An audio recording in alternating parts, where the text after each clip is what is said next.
This is Jackie. I'm here with your all-access interview with Milo Greene here at day one of a very hot and humid Kentucky Forecastle Festival. We're a little warm, so I'm going to talk fast. These guys are from LA, though, so you should be, well, not this sort of humidity, no. You don't have that. But in LA, what sort of radio stations do you guys listen to? KCRW a lot, KXLU. KCSN, yeah. I listen to K-Chung. K-Earth 101, the oldies but goodies. Shotgun Tom Kelly. Nice, so lots of good radio. What were some bands that you guys grew up listening to that influenced your current sound? Cake. That's a great go-to. I like that. I grew up near Sacramento, and that was like one of the few bands from Sacramento. So like very young, I was all about Cake. I listen to a lot of Dixie Chicks and Shania Twain. Hall & Oates. Yes! That was probably a big listen for me for Maybe this like record. Soul for Real, Oh yeah, Boys to Men. Boys to Men. Who had the oddest job growing up? Oh, I've had a lot. I've had a lot. Well, I mean, music it's such a glamorous lifestyle. Oh, it is, yeah. I taught like acting classes to little kids once, like 5-year-olds. It was like one of those companies where they're like have radio advertisements or like make your kid a star. And Did you make anybody a star? I have no idea, but like they were like, okay, here, take this class, and I walk in and it's like 5-year-olds, and they That's my nightmare. They give you like a syllabus and to teach, and like I was like, okay, here's we're gonna do cold readings, and they couldn't read, you know, so I'm like, all right. Mister, I don't. Babysitting, pretty much, yeah. You should have just done Simon Says for the whole 8 weeks. Done. There was one little kid who wouldn't sit still, so I just held him in my arms the whole time, and he just yelled out, "Cannonball! I'm a cannonball!" Sorry, he wins. Wins. Best job. When did you guys know that you wanted to make music your career, though? I mean, because bowling ball children are not a career make. I think from very early, all of us have been doing it for a long time in different bands, and definitely in high school when I started to first write songs when I was 15, I think it was just no turning back.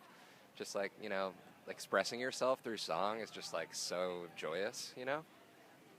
How sentimental of you. So sensitive. The ladies must love you.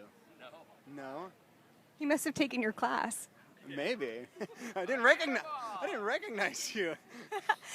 Your guys' most recent release, Control, came out earlier this year.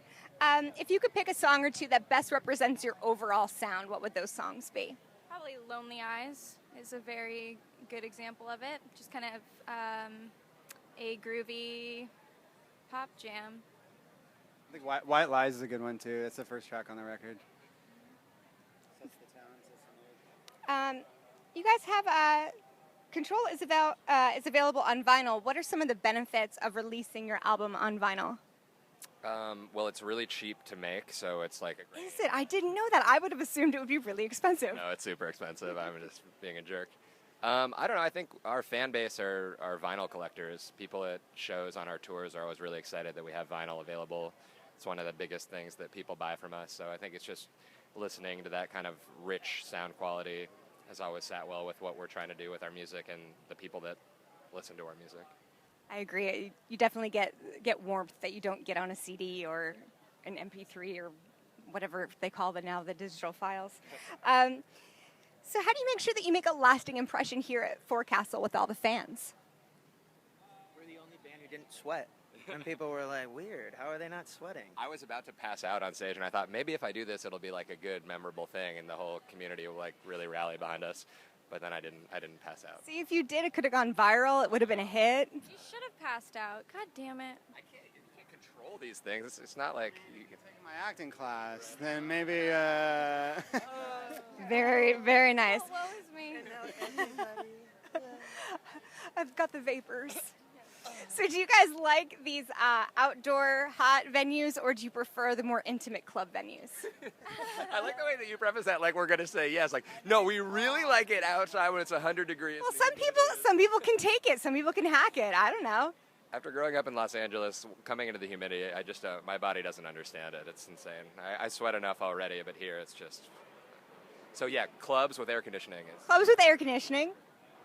Clubs with air conditioning. I like the festival vibe only if I could just like come out wearing like my pajamas, you know, like Ooh. with just shorts and like a tank and not have to worry about, you know, looking amazing and lipstick and the whole thing. Sweat is just like, I think I touched my eye during the set and I started like dying because I realized I put sunscreen all over my body before, so my eye was like stinging and I was like, oh, ah.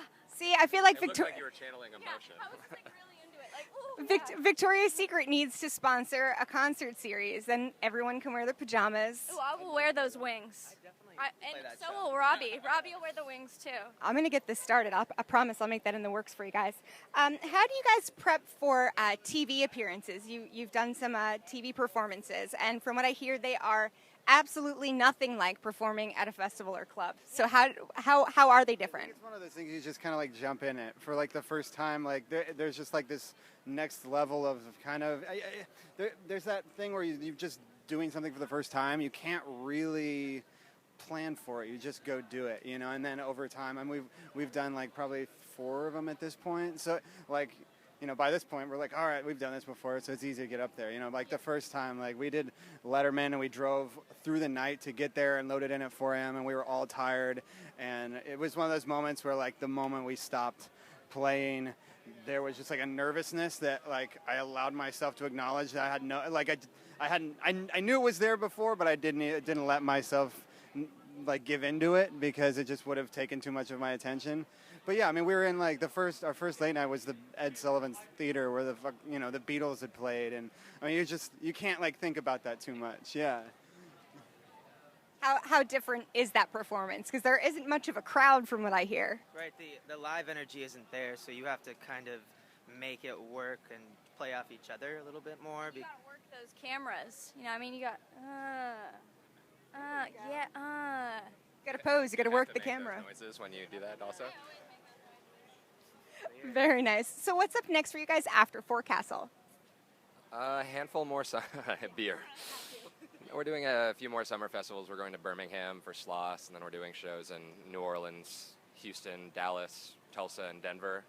And then we're kind of slowing down and doing a few more festivals throughout the year, but we're going to be home writing, making new songs, and enjoying our lives in Los Angeles a little bit. So this is only the start of the heat and humidity. You got plenty more. It's gonna be It's time to toughen up. yeah. Teach them. We're doing Mexico City for the first time. Mexico City. in November, which we're stoked about. By then the weather should be a little bit nicer. We'll see. Stay tuned for much more from Milo Greene. This is Jackie. Thanks to All Access and In the Key of Change.